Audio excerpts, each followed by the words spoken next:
How can a single box jellyfish carry enough venom to stop 60 human hearts in 3 minutes? The creature pulses through the dark water off the coast of North Queensland, a translucent bell trailing 60 fine ribbon-like tentacles. Each one serves as a weaponized chemical delivery system. When these tentacles brush against skin, millions of microscopic harpoons called nematocysts fire with the force of a bullet. They pierce the surface to inject a complex cocktail of proteins designed to dismantle the cellular gates of the cardiovascular system. In the summer of 1955, a 5-year-old boy was swimming in the shallow surf at Cardwell. He screamed once. Within minutes, he was gone, leaving behind only the red, ladder-like welts of a phantom encounter. At the time, the medical community had no name for the killer. They knew the ocean held shadows, but they did not yet understand the precision of the chemistry involved. Hugo Flecker, a radiologist and naturalist in North Queensland, spent the early 1950s obsessed with these sudden, inexplicable deaths. He walked the sun-bleached beaches, listening to stories of swimmers who collapsed before they could reach the sand. The air smelled of salt and drying seaweed while the heat shimmered off the Pacific. Flecker suspected a jellyfish, but the culprit was a ghost in the current. In 1956, after a series of systematic searches, he finally secured a specimen. It was small, delicate, and possessed a boxy, 4-sided bell. He sent the remains to Ronald V. Southcott in Adelaide. Southcott realized this was a new genus, a predator so efficient it defied existing biological classifications. He named it Chironex fleckeri. This marked the first time science had put a name to the apex predator of the microscopic world, a creature that has refined its toxicity over 500 million years of evolution. The speed of the collapse haunts the records of the Commonwealth Serum laboratories. When the venom enters the bloodstream, it does not wait to be metabolized. It attacks the very mechanism that allows a heart to beat, specifically the ion channels. These are the tiny gates in your cell membranes that regulate the flow of potassium and sodium. The venom forces these gates to stay open, causing a massive instantaneous surge of potassium into the blood. This is hyperkalemia on a catastrophic scale. The heart's electrical rhythm is short-circuited. It does not just slow down, it seizes. This molecular assault is so rapid that traditional first aid often fails before it can even begin. A lifeguard on a beach in Cairns might have vinegar in hand, but the clock is already at 0. The predator does not need to eat a human, yet it possesses a weapon designed for total biological shutdown. Could observation alone explain the terrifying suite of symptoms known as Irukandji syndrome? In 1964, a general practitioner named Jack Barnes decided it could not. The syndrome started with a minor sting but escalated into excruciating muscle cramps, vomiting, and a crushing sense of impending doom. Barnes found a tiny, thumbnail-sized jellyfish in the water near Cairns. To prove his hypothesis, he did the unthinkable. He stung himself. Then, he stung his young son. Finally, he stung a local lifeguard. He sat in his clinic, notebook in hand, recording the onset of the agony as their blood pressure skyrocketed. He documented the shivering and the cold sweat. His report, published in the Medical Journal of Australia, provided the first concrete link between the tiny Carukia barnesi and the systemic collapse of the human nervous system. Science struggles to explain why nature overkills. A box jellyfish hunts small shrimp and tiny fish, meaning a mild paralytic would suffice to secure its meal. Yet, the Chironex fleckeri produces a venom thousands of times more potent than necessary for its prey. This is not an isolated anomaly. Across the globe, in the warm waters of the Indo-Pacific, the geographic cone snail moves at a glacial pace across the seabed. It looks like a decorative shell, a collector's prize found in the silt. But inside is a proboscis that fires a toxic dart. In the 1980s, researcher Baldomero Oliveira at the University of Utah began peeling back the layers of this snail's chemistry. He found hundreds of different peptides, each one a specialized key designed to fit into a specific neurological lock. The snail does not just kill, it sedates. It manipulates the very perception of reality in its victim before the end comes. The cost of understanding these toxins is written in the logs of those who hunted them. In January 1950, an amateur herpetologist named Kevin Budden traveled to the dry, scrubby terrain near Cairns. He was hunting the taipan, a snake so elusive it had not been seen by scientists for nearly 90 years. Budden found one. He pinned the 6-foot serpent, his hands slick with sweat in the tropical humidity. As he attempted to bag the snake for research, it struck, sinking its fangs into his hand. Budden died in the hospital days later, but he refused to let the snake be killed. He insisted it be sent to the Commonwealth Serum Laboratories in Melbourne. That single snake, captured at the cost of a human life, provided the venom necessary to develop the world's first taipan anti-venom. It was a trade of one life for thousands, a grim ledger in the study of lethal biology. By 1979, Struan Sutherland at the CSL was revolutionizing how we fight back. He developed the pressure immobilization technique, a simple method of wrapping a limb to trap venom in the lymphatic system. This slowed its spread to the vital organs. Sutherland was a man of precision, working in labs filled with the sharp scent of antiseptic and the hum of refrigeration.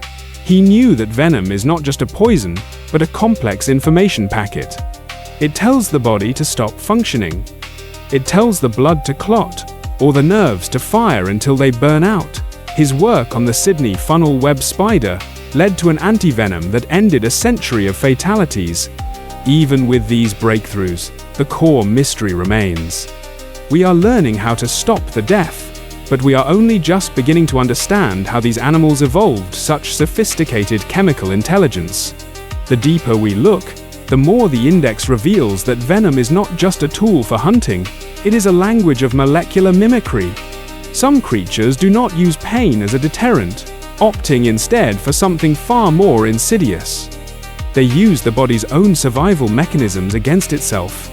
There are records of stings that cause no initial discomfort, leading the victim to believe they are safe while their internal systems are being quietly dismantled.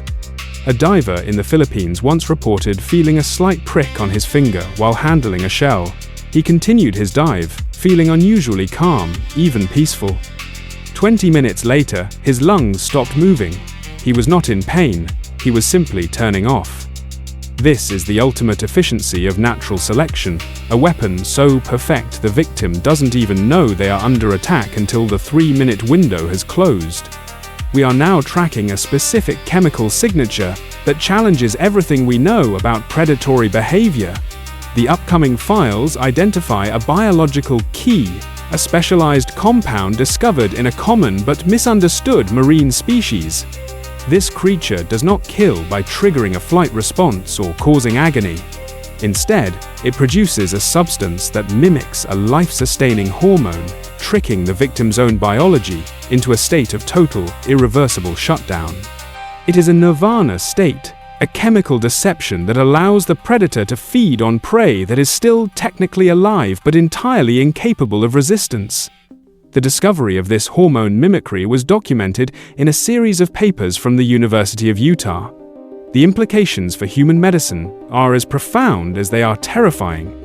To understand how a creature can kill by offering peace, we must look at the specific peptide sequences logged in the 2004 Oliveira expedition reports. There is one specific molecular structure, identified by its unique disulfide bonds, that holds the secret to this biological heist. This discovery marks a turning point in our understanding of how life exploits life at the most fundamental level. We will examine the data that proves nature has already mastered a form of chemical warfare we are only just beginning to name. Follow the archive as we move into the deeper layers of the Venomous Index to reveal the creature that kills with a kiss of insulin. What the index concludes: biological lethality is not measured by aggression, but by the precision of molecular deception. Can a single animal possess the power to kill 100 grown men with one strike, yet remain entirely harmless to the public? The inland taipan represents the biological equivalent of bringing a nuclear warhead to a knife fight. In the world of toxicology, lethality is measured using the LD50 scale, the dose required to kill half a test population. For this snake, the number is 0.025 milligrams per kilogram. It is the most toxic venom ever recorded from a serpent. By all laws of probability, a single encounter should result in a closed casket. The venom contains a complex cocktail of neurotoxins that stop the lungs and procoagulants that turn human blood into the consistency of thick, dark jelly. It is a masterpiece of evolutionary overkill. Official records held by the Australian government tell a story that defies this terrifying chemistry. Since the development of antivenom, the inland taipan has a human body count of 0. Not one person has died from its bite in the modern era. While the brown snake and the tiger snake claim lives nearly every year, the most lethal creature on the continent remains a ghost in the statistics. It lives in the deep, cracked earth of the Channel Country, a place where the air smells of baked dust and the horizon shimmers at 50 degrees Celsius. It avoids the light and the noise. It is a king with a crown of gold that refuses to rule. Frederick McCoy first described the species in 1879, based on 2 specimens found near the junction of the Murray and Darling rivers. Then, the snake simply vanished. For nearly 90 years, science considered it a myth or a misidentification. It was a phantom of the outback, filed under possibly extinct until 1972. That year, 2 researchers finally pulled a living specimen from a deep fissure in the Queensland soil. The snake didn't strike or hiss. It simply watched them with large, dark eyes. Here lies the paradox of the deadliest animal. It possesses the ultimate weapon but no will to use it against us. In January 1950, a young amateur herpetologist named Kevin Budden journeyed to the tropical north near Cairns. He wasn't looking for the inland taipan, but its coastal cousin. Budden was 20 years old, driven by a singular, dangerous mission to capture a live taipan so scientists could finally create an antivenom. He found one in the tall grass and pinned it with his bare hands. The air was thick with humidity and the smell of salt spray. As he tried to bag the 6-foot serpent, it twisted. A single puncture on his thumb changed everything. Budden died in a hospital bed 2 days later, but he never let go of the bag. That specific snake, captured at the cost of a human life, was transported to the Commonwealth Serum Laboratories in Melbourne. Dr. Struan Sutherland, a man who dedicated his life to the mechanics of death, used the venom from Budden's snake to lead the team that developed the first successful taipan antivenom by 1955. It was a triumph of clinical science born from a tragedy in the dirt. Because of Budden's sacrifice, the most toxic snakes on Earth were suddenly stripped of their primary power. We had the cure before we even fully understood the animal. If toxicity were the only metric for danger, the inland taipan would be the undisputed predator of our nightmares. It isn't. The snake is shy, reclusive, and geographically isolated. It lives in a wasteland where it almost never encounters a human footprint. The deadliest label is a laboratory truth, not a real-world reality. Our fear is often aimed at the wrong target. We look at the fangs and the golden scales, and we see an assassin, ignoring the fact that the snake has no interest in the kill. It is a biological anomaly, a high-velocity weapon that has never been fired in anger. This realization forces us to look elsewhere. If the creature with the most potent venom isn't the one killing us, then the danger must lie in something other than pure chemistry. Proximity and intent matter more than parts per million. In 1964, a general practitioner named Jack Barnes sat in his office in Cairns, frustrated by a series of mysterious illnesses affecting swimmers. The victims suffered from excruciating muscle pain, vomiting, and a sense of impending doom. There were no marks, no bites, and no obvious predators. The ocean looked clear, blue, and inviting. Barnes suspected a tiny, almost invisible jellyfish was the culprit. To prove it, he did the unthinkable. He captured a specimen the size of a fingernail, a creature now known as the irukandji, and deliberately pressed it against his own skin. He did the same to his son and a local lifeguard. He wanted to document the onset of the symptoms in a controlled environment. Within 20 minutes, all 3 men were in the throes of a physiological collapse that modern medicine could barely explain. It wasn't about the volume of venom, it was about the delivery. The Irukandji syndrome proved that a creature you cannot see, carrying a fraction of the venom found in a taipan, could be infinitely more terrifying. It shifted the focus of the index from the obvious giants to the microscopic terrors. We began to understand that the deadliest animals aren't always the ones with the largest fangs or the most aggressive reputations. The real danger is often silent, transparent, and completely indifferent to our presence. The inland taipan is a biological marvel, but it is a predictable one. It follows the rules of the desert. As researchers moved from the deserts of Australia to the warm reefs of the Indo-Pacific, they stumbled upon a predator that broke every rule of toxicology we had written. This creature doesn't use neurotoxins to paralyze or procoagulants to clot blood. It doesn't cause pain, and it doesn't trigger the fight-or-flight response. Instead, it uses a chemical signature so subtle that the victim doesn't even realize they are dying until their heart simply forgets to beat. It isn't a snake, and it isn't a jellyfish. It is something far more patient, hidden inside a beautiful patterned shell. What the index concludes: could a creature smaller than a golf ball rewrite the laws of biological warfare? The blue-ringed octopus does not dissolve flesh like a rattlesnake or trigger the agonizing muscle spasms of a box jellyfish. It silences the body instead. A single painless nip from a beak no larger than a birdseed introduces a compound that severs the connection between the brain and the lungs. Within minutes, the victim is fully conscious, staring at the sky or the surface of the water, yet unable to draw a single breath. The heart continues to beat, but the bellows of the chest have simply stopped. This molecular lockout is a precise key turned in a lock that science spent decades trying to pick. In 1967, a young soldier named James Ward was wading through the shallow tide pools of Darwin, Australia. He noticed a small, beautifully patterned creature tucked inside a discarded shell. As he picked it up, he felt a tiny prick on his hand, similar to a splinter. There was no blood and no swelling. 10 minutes later, Ward complained of a dry throat and a strange tingling in his lips. By the time he reached a medical tent, his legs had turned to lead. The army doctors watched in confusion as a healthy young man simply ceased to breathe, his oxygen levels plummeting while his pulse remained steady. Ward did not survive the hour, leaving behind a medical mystery that would haunt toxicologists for the next 20 years.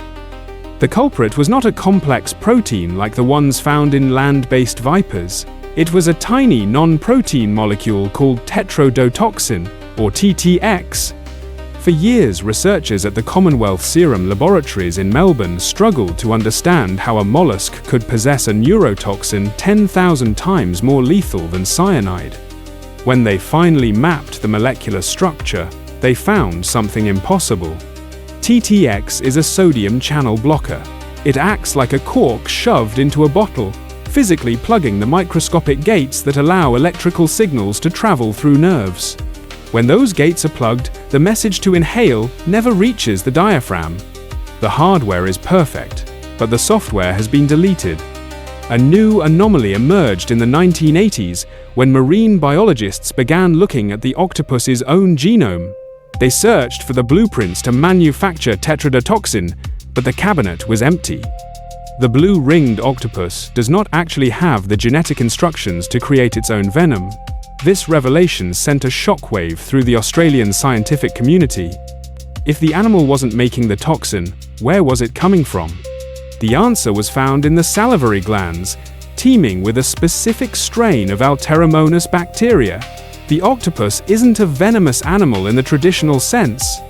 It is a walking, breathing life support system for a colony of toxic microbes. This symbiotic relationship turned the traditional view of evolution on its head.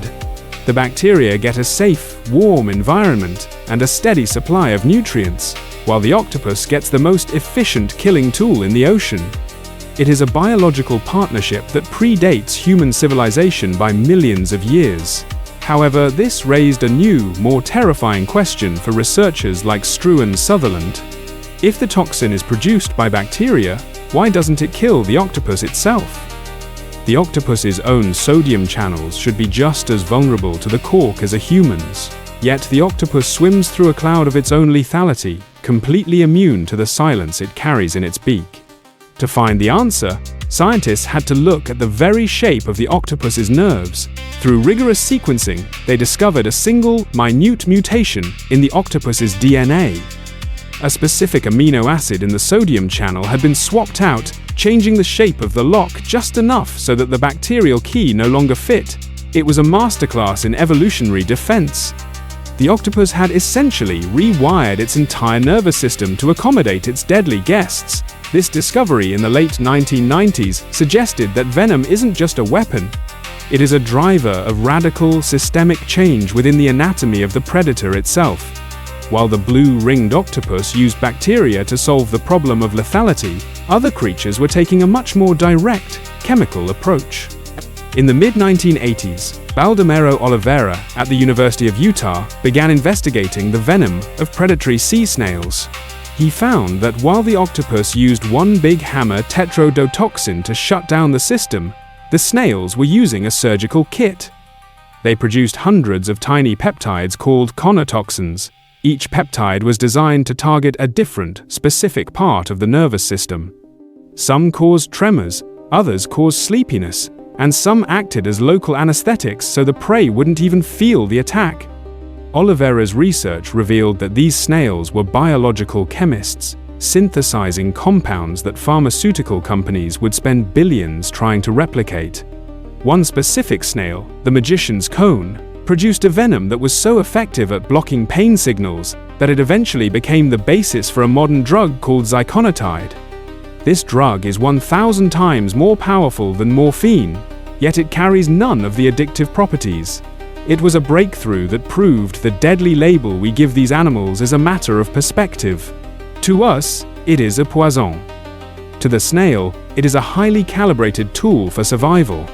As the 2000s progressed, the study of these neurotoxins shifted from how they kill to how they control.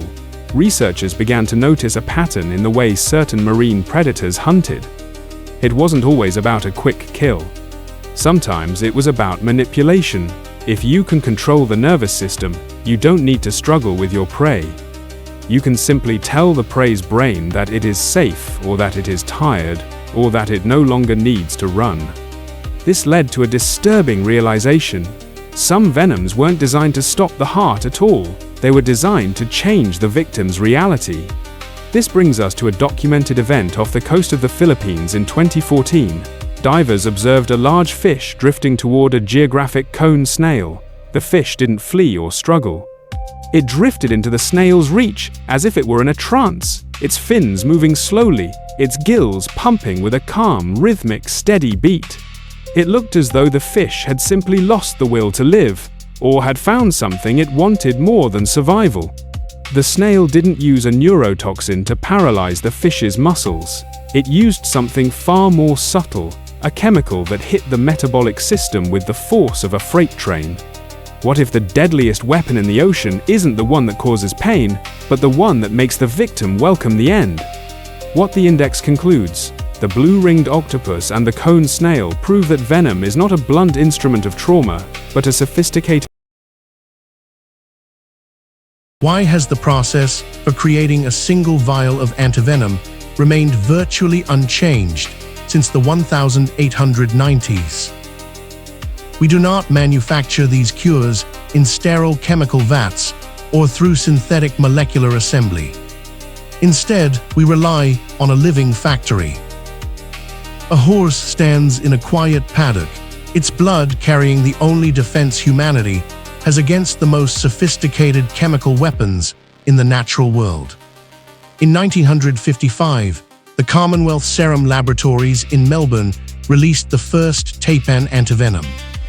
This breakthrough transformed a guaranteed death sentence into a survivable emergency, but the cost was paid in blood and decades of failure. The process begins with the milking. Technicians force a lethal predator to bite into a latex membrane, releasing a few drops of pale, viscous liquid that could kill a small village.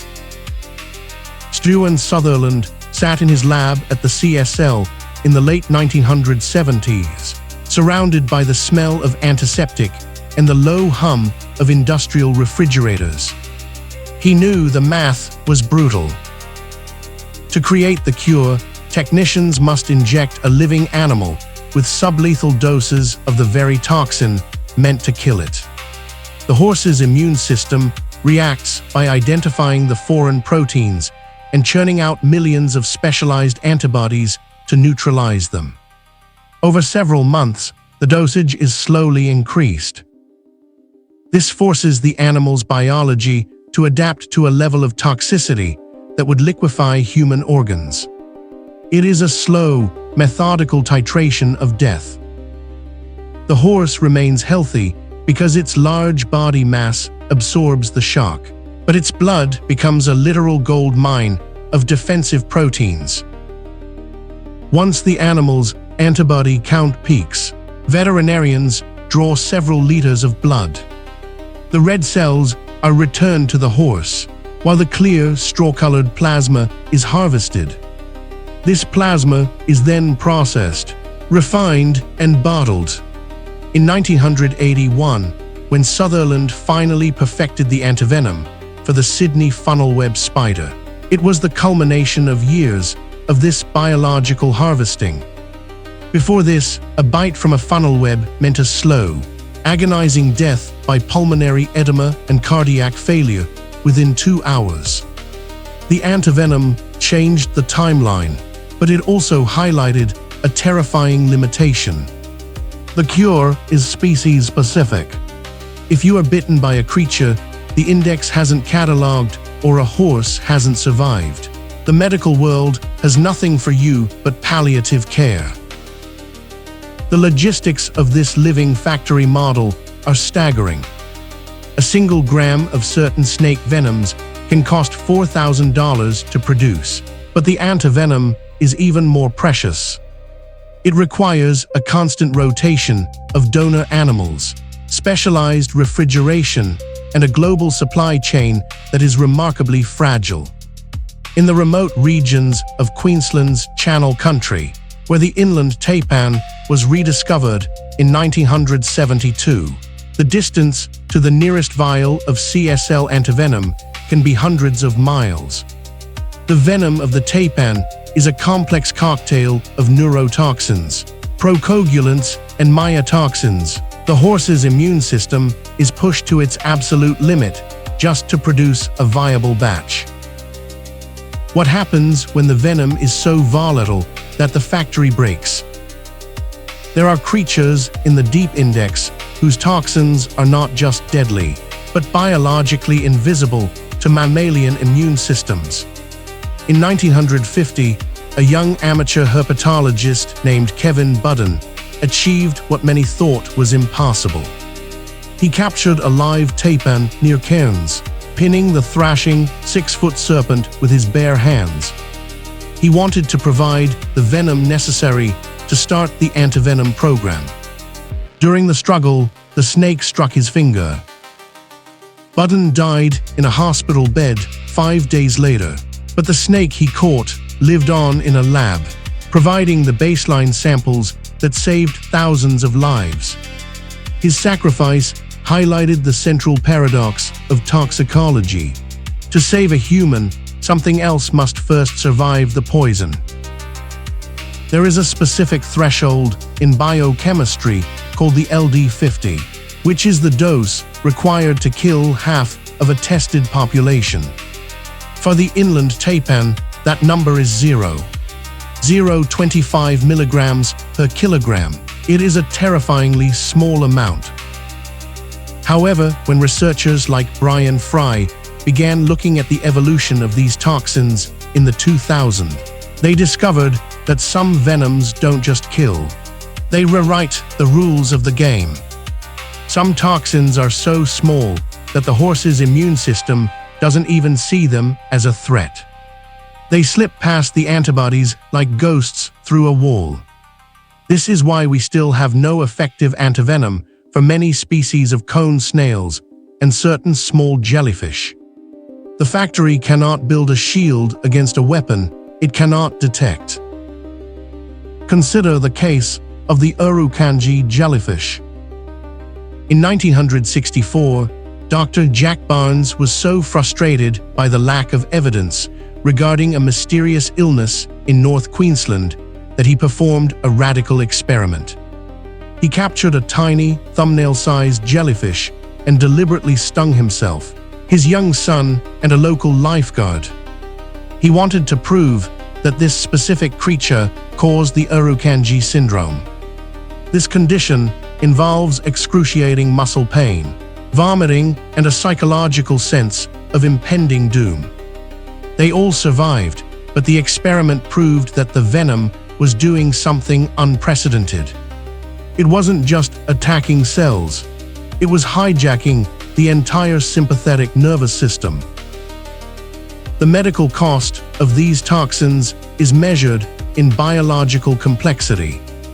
Each vial of antivenom is a snapshot of a battle between a horse's immune system and a prehistoric chemical formula. When a patient receives a dose, they are essentially borrowing the horse's hard-won immunity. But the human body often reacts violently to the horse proteins themselves, a condition known as serum sickness. It is a desperate trade. The doctor replaces a lethal toxin with a foreign protein that might trigger a fatal allergic reaction. We are fighting fire with a different kind of fire, balanced on a razor's edge of dosage and timing. This leads us to a disturbing realization in the archive. The living factory model works for snakes and spiders because their venoms are large, complex proteins that the immune system can eventually recognize. But the ocean holds anomalies that bypass this entire century-old system. There are records of stings from the deep where the victim doesn't die of heart failure or paralysis. They die because their body simply forgets how to maintain its own basic chemistry. In these cases, no amount of horse antibodies can help. The venom isn't an intruder the body can fight, but a counterfeit key that fits perfectly into the body's own locks. If the most dangerous animals on Earth are those whose venom we can at least attempt to cure, then what lies in the dark water where the chemistry is unrecognizable? We have long believed that the deadliest venoms are those that cause the most violent physical reactions. But the most recent entries in the index suggest something far more subtle. We are finding creatures whose venom doesn't cause pain, doesn't cause swelling, and doesn't trigger the immune system at all. It does something much quieter. It makes the prey stop wanting to survive. If the taipan is a nuclear warhead, then what do we call a weapon that makes the target welcome its own end? What the index concludes: the current limit of medical science is not defined by our technology, but by the biological endurance of the animals. Why does a creature forged from obsidian, hiding in the damp suburbs of New South Wales, carry a weapon it doesn't need? The Sydney funnel web spider possesses fangs larger than those of a brown snake, powerful enough to pierce leather work boots or a human fingernail. Residents often find them at the bottom of swimming pools, where these spiders survive for 24 hours by trapping air bubbles against their abdomens. They are aggressive, rearing up on hind legs at the slightest vibration, while clear droplets of toxin drip from their mouthparts. The sheer potency of this chemical defies biological logic. A single bite can kill a human child in 15 minutes by shutting down the nervous system, causing the heart to fibrillate and the lungs to fill with fluid. This is an apex weapon with a glaring, inexplicable design flaw. Evolution is a brutal accountant that hates waste. Because producing complex venom requires a massive metabolic investment of proteins and energy, a predator usually develops just enough lethality to subdue its specific prey. For this spider, that means small insects and the occasional lizard, but the Sydney funnel web is different. Its venom is a specialized neurotoxin that targets the sodium channels of primates and humans with surgical precision. The same venom has almost no effect on dogs, cats, or the rabbits sharing the spider's habitat. A dog can survive a dose that would be lethal to 10 men. This creates a haunting evolutionary paradox. Spiders and primates did not evolve together in the Australian bush, and there were no monkeys in the Sydney Basin for the spider to practice on. Nature built a key that fits a lock that didn't exist. In 1979, Struan Sutherland sat in his laboratory at the Commonwealth Serum Laboratories in Melbourne, facing a crisis. For decades, the funnel web had been the shadow in the garden, a killer with no cure. Sutherland worked with the urgency of someone hearing a clock tick. The air in the lab smelled of antiseptic and the ozone of refrigeration units. He knew the statistics by heart.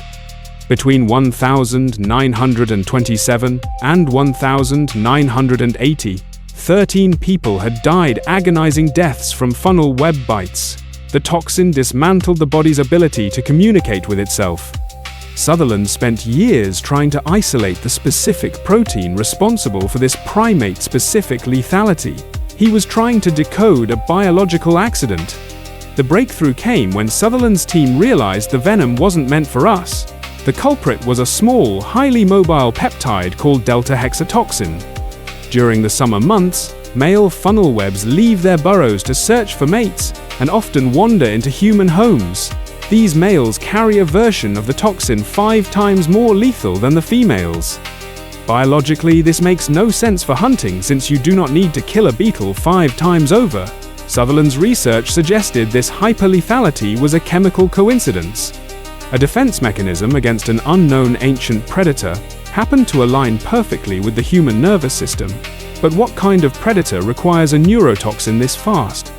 In the humid silence of the Australian night, the spider waits.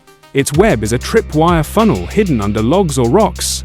When an insect brushes against the silk, the spider strikes with a speed that defies the human eye. The movement is mechanical and final. But the question of overkill remains. If the venom is a byproduct, it is one of the most statistically improbable accidents in the history of biology. Scientists at the University of Queensland have noted that the toxin targets a very specific site on the voltage-gated sodium channels. It is a 1 in a million chemical alignment. The spider is carrying a master key to a vault it never intended to rob. Consider the fossil record. Spiders similar to the funnel web have remained virtually unchanged for hundreds of millions of years. They are living relics of a world that looked nothing like our own. Some researchers suggest that the overkill we see today is a ghost of a prehistoric arms race. Millions of years ago, the ancestors of these spiders may have faced a predator, perhaps a small, agile mammal, or an extinct reptile that developed a resistance to standard venoms. In response, the spider's chemistry would have had to escalate, becoming more and more concentrated to stay effective. We are not the intended targets. We are simply caught in the crossfire of an ancient war that ended long before we arrived. This theory of a prehistoric ghost is supported by the way the toxin behaves at a molecular level. It doesn't just block a signal, it forces the nerve to fire repeatedly until it burns out. In the 1980s, when Sutherland finally produced the antivenom, he did so by hyper-immunizing rabbits. The process was grueling. The venom had to be milked by hand, 1 drop at a time, using a glass pipette and a tiny electric shock to stimulate the fangs. The resulting serum was a miracle of modern science. Since its introduction, there has not been a single recorded death from a funnel web bite. The weapon had finally met its shield. However, the mystery of the Sydney funnel web deepened in the early 2000s when genomic sequencing became available. Researchers began looking at the venom of related spider species across the globe. They found that while many spiders have complex venoms, very few possess this specific, accidental lethality toward primates. The funnel web's chemistry isn't just an old weapon, it's a unique one. It is a localized anomaly. If it were truly just a random byproduct of evolution, we should see similar primate-killing toxins in thousands of other spider species. We don't. The funnel web stands alone in its peculiar, deadly relationship with the human race. This brings us to a chilling realization about biological anomalies. We often assume every trait in a living creature serves a current logical purpose. We see a sharp fang and assume it is for the prey we see the spider eating today. But biology is a deep archive of past traumas and forgotten enemies. The funnel web's venom is a record of a threat that no longer walks the earth. It is a loaded gun held by a creature that has forgotten why it is armed. The spider is a living fossil, maintaining a chemical state of high alert for a battle that was settled in the Eocene. But if the funnel web is a relic of an ancient arms race, it raises a new, more disturbing question. There are other creatures in the deep index with venoms that are even more specialized and unnecessary for their environment. In the shallow waters of the Indo-Pacific, there is a snail that doesn't use neurotoxins to paralyze its prey. It doesn't use venom to stop the heart or the lungs. Instead, it uses a chemical that forces the victim into a state of total blissful paralysis. It is a predator that kills not with pain, but with peace. The chemistry behind it is something science is only beginning to decode. What the index concludes. How does a predator kill by making its victim feel nothing at all? In the shallow, warm reefs off the coast of the Philippines, the traditional rules of the predator-prey relationship are gone. Most venomous creatures rely on the primitive power of pain to signal dominance, using neurotoxins that cause the central nervous system to scream in agony as it fails. The box jellyfish and the Sydney funnel web spider operate on this frequency of high-intensity trauma. In the mid-1980s, researchers realized that one creature had found a way to bypass the body's alarm system entirely. It does not hunt with a blade, it hunts with a sedative.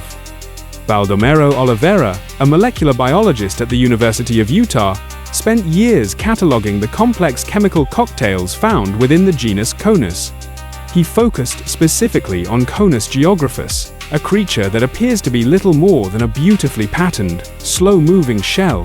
To the human eye, it is a collector's prize. To a small reef fish, it is a ghost.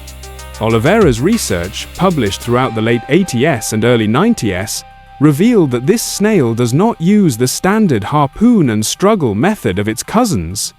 The snail releases a chemical cloud into the water, a phenomenon the scientific community eventually dubbed the Nirvana mask. The chemistry of this mask is a biological anomaly that should not exist in a mollusk. When a fish enters the snail's strike zone, it does not dart away or show signs of stress. It slows down. It hovers, seemingly peaceful, as the snail's fleshy proboscis extends toward it. Oliveira and his team discovered that the snail was flooding the water with a highly specialized form of insulin. This isn't the standard insulin used by mammals for metabolic regulation. It is a weaponized version designed to strip the blood of every trace of glucose instantly. The fish isn't being paralyzed by a neurotoxin. It is falling into a profound, irreversible diabetic coma. The sheer scale of the biological engineering here is staggering. To produce a hormone that mimics the internal signaling of a completely different vertebrate class requires a level of evolutionary refinement that feels like a laboratory breach. By the time the snail's harpoon finally makes contact, the prey is already neurologically absent. There is no struggle because the brain of the fish no longer has the fuel to process fear. It is a clean, silent harvest. This discovery shifted the entire understanding of how venom functions, moving it from the realm of physical destruction into the territory of deceptive hormonal hijacking. In 2004, the focus shifted from the ocean floor to the pharmacy shelf. Oliveira's work on these conotoxins led to the development of ziconotide, a painkiller known commercially as Prialt. It is 1,000 times more powerful than morphine, yet it carries none of the addictive properties of opioids. It works by blocking N-type voltage-gated calcium channels, effectively cutting the wire between the site of a wound and the brain's perception of pain. The snail had solved a problem that human medicine had been struggling with for centuries, but it did so through a medium of absolute lethality. The mystery deepened when researchers began to look at the speed of these attacks. A typical chemical reaction in the ocean is subject to dilution and current, yet the geographic cone snail's venom acts with a precision that defies fluid dynamics. In the Philippine basins, local fishermen have long told stories of the cigarette snail, so named because once you are stung, you have just enough time to smoke one cigarette before life ends. It is a grim, folk-tale-esque measurement of time, but the underlying science supports the terrifying speed of the transition from life to biological shutdown. Nobody expected what happened during the initial rounds of testing. When the venom was broken down into its constituent peptides, researchers found over 200 distinct compounds in a single individual. Each snail is a living library of chemical warfare, and no two libraries are identical. The venom evolves faster than the prey can adapt, a constant high-speed arms race occurring inside a shell that moves less than a few inches per minute. It is the ultimate paradox of the deep. The slowest hunter on the reef possesses the fastest-acting chemical weapon known to marine biology. The cost of this research was not just measured in lab hours. During the expeditions in the late 20th century, the danger was constant. Unlike a snake or a spider, the cone snail does not look like a threat. It has no fangs, no coiled posture, and no warning rattle. It is an object of beauty that hides a microscopic harpoon capable of piercing through a wetsuit. The documented fatalities are few, but they are harrowing, usually involving a collector who picked up a shell and placed it in a pocket, only to feel a slight prick that they dismissed as a splinter or a sharp piece of coral. By the time the victim reaches the shore, the symptoms are already advanced. It begins as a numbness in the limb, a cold sensation that spreads toward the chest. Because the venom contains components that act as local anesthetics, the body does not realize it is under attack until the respiratory muscles begin to fail. It is a death by degrees, a gradual fading out of the world. The victim remains conscious but loses the ability to move, to speak, or to breathe. They are trapped inside a body that has been chemically convinced it is already at rest.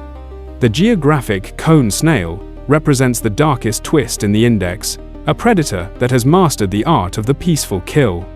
It has turned the body's own survival mechanisms, its insulin and its pain receptors, against itself. As Baldomero Oliveira and his colleagues dug deeper into the snail's genome, they found something that contradicted the entire theory of the Nirvana mask. The insulin was there, the coma was real, but the snail was also producing a second, hidden compound that had nothing to do with sedation. If the goal was to make the prey peaceful, why did the snail also carry a chemical designed to keep the heart beating long after the brain had died? What the index concludes: the geographic cone snail utilizes a weaponized insulin to induce hypoglycemic shock, effectively silencing the prey's survival instincts before consumption. Why would a predator evolve to kill its prey with a life-sustaining hormone? The geographic cone snail ignores the typical toxins that stop the heart or melt flesh, opting instead for a massive overdose of insulin. This biological signature baffled science for decades. In the shallow, warm reefs off the coast of the Philippines, researchers finally isolated the chemical key that allows this slow-moving mollusk to hunt lightning-fast fish. It does not chase or fight. Instead, the snail alters the chemistry of the water until the world around the fish becomes a soft, painless haze. Baldomero Oliveira, a researcher at the University of Utah, spent years cataloging the complex peptides within the snail's venom gland.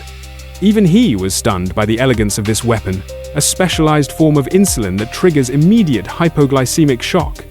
You were promised a biological key, and this is it. The snail releases a cloud of these molecules into the surrounding water, creating what scientists call a Nirvana pheromone. When a fish swims into this invisible mist, its blood sugar levels crash to near zero in seconds. The brain starves, the muscles relax, and the fish enters a state of total blissful lethargy. It is a diabetic coma induced by a predator. In 2015, a team of scientists published a paper in the journal Proceedings of the National Academy of Sciences detailing how this insulin is actually more efficient than the human version. It lacks the hinge component that regulates activity. Once it hits the bloodstream, the molecule cannot be turned off. It is a key that only turns toward total system failure.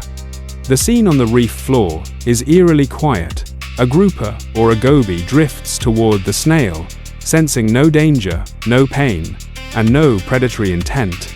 The snail's translucent rostrum stretches out like a soft shroud. There is no struggle or frantic beating of fins against the sand. The fish is swallowed whole while it is still technically alive, resting in a chemical euphoria that masks the reality of its own digestion. This subverts the traditional predator-prey relationship. Most venom is designed to scream at the nervous system, overloading the victim with agony, so they cannot fight back. The geographic cone snail whispers to the body that everything is fine right up until the moment the lights go out. This discovery changed the way we view the evolution of chemical warfare. Before Baldomero Oliveira's work, insulin was viewed strictly as a hormone for internal regulation, a tool for life. We now know it can be a primary weapon of death. The snail has stripped away the complexities of the molecule to create a streamlined version that targets the most basic metabolic functions of every vertebrate. A single snail contains enough of these specialized peptides to kill several humans, though their primary target remains the fast-moving reef fish they call dinner. The venom gland is a pharmacy of horrors, but this specific insulin remains its most sophisticated entry. Nature built a key that mimics life to cause death because of the snail's physical limitations. It is a soft-bodied creature in a world of jagged coral and fast, toothy predators. It cannot afford a struggle. A thrashing fish could tear the snail's delicate flesh or attract a larger shark to the area. By using Nirvana as a weapon, the snail ensures the kill is silent, clean, and invisible to the rest of the reef. It is a ghost in the water, a predator that leaves no trace of its violence. The evidence of the kill is gone before the first drop of blood can even hit the current.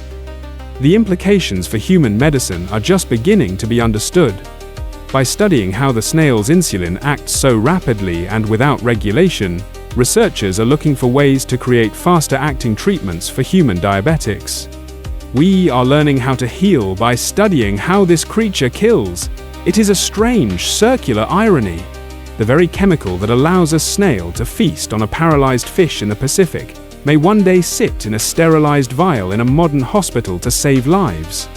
The archive of the natural world rarely offers a simple story of good or evil. It offers a record of what works, and for the cone snail, bliss works better than pain. Think back to the box jellyfish and the inland taipan. They represent the blunt force of evolution, the hammers and the knives. The geographic cone snail represents the scalpel.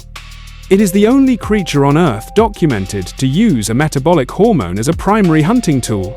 It proves that the most dangerous thing in the ocean isn't always a tooth or a claw. Sometimes it is a molecule your own body already knows, one that tells you to stop fighting and go to sleep. The ocean is full of these quiet anomalies, creatures that have solved the problem of survival using methods we are only just beginning to name and categorize. What the index concludes: the geographic cone snail, Conus geographus, produces a Nirvana venom composed of specialized insulin that induces immediate hypoglycemic shock, effectively making the prey too peaceful to flee before it is consumed. This biological anomaly represents a unique evolutionary path where life-sustaining hormones are repurposed as lethal weapons, proving that the most effective predators are those that bypass the senses entirely to strike at the body's fundamental chemistry. Filed under entry 882, the record remains open as we continue to map the chemical frontiers of the deep. Subscribe a new breakdown like this every day.